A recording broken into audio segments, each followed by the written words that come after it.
Time now for your forewarned weather with Cedric Haynes.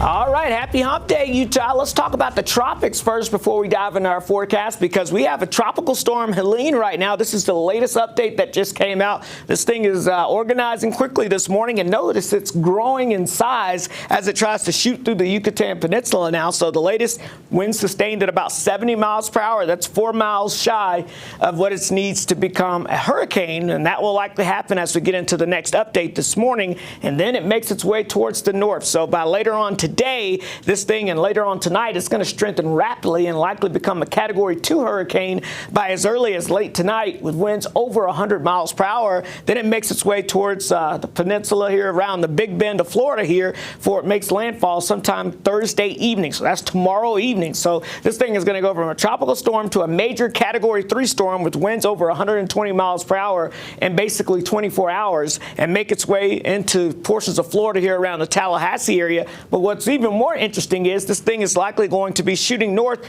could be a hurricane still as it makes its way through the Atlanta metro area. So they could be dealing with hurricane conditions in the city of Atlanta as the system kind of shoots quickly out to the north. And then it hangs out over the Mississippi Valley, which is going to slow down the weather pattern for everyone across the country, meaning us in the west. What you see is what you're going to basically get for the rest of this week because nothing can kind of move with the system. So we've got, yes, tropical storm warnings or hurricane warnings out for pretty much the entire state of Florida, but really the main zone there is right around that Tallahassee to Gainesville, Florida area where landfall is likely. But this system is going to have far-reaching effects. That's where the strong winds and the storm surge will be. But look at this potential of flooding rainfall here. We're talking areas in red is going to likely see anywhere from 4 to 8 inches of rain in a short period of time. And this area here in this purple and pink in the high upper elevations here of the Appalachian Mountains there, northeast Georgia up towards western North Carolina are likely going to see anywhere from a foot to a foot and a half of rain.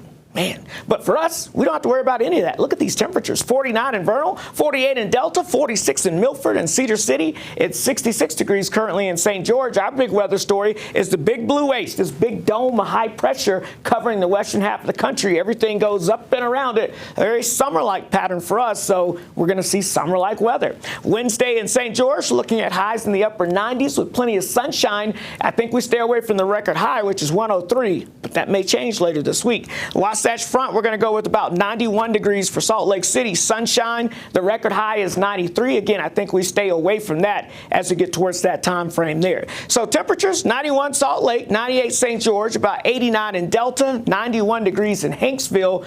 This high pressure is going to sit here, compress the air, which means it will continue to heat up. So we're talking near record high temperatures each and every day. So we're going to be on record watch both in St. George. And hey, all it takes is one more to move into the second spot. And then as you get towards the Salt Lake area here, we're looking at temperatures near record highs as well. So that is something that we'll keep a close eye on.